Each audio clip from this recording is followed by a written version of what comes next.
What's the meaning of close season?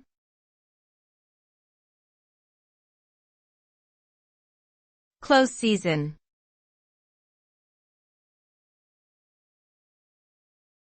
Close season.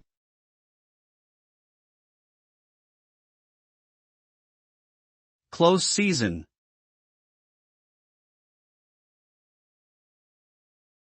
Close season.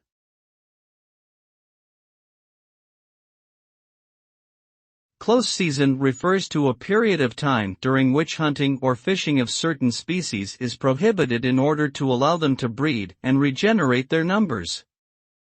This measure is intended to ensure sustainable use of natural resources, while also protecting vulnerable species from overexploitation.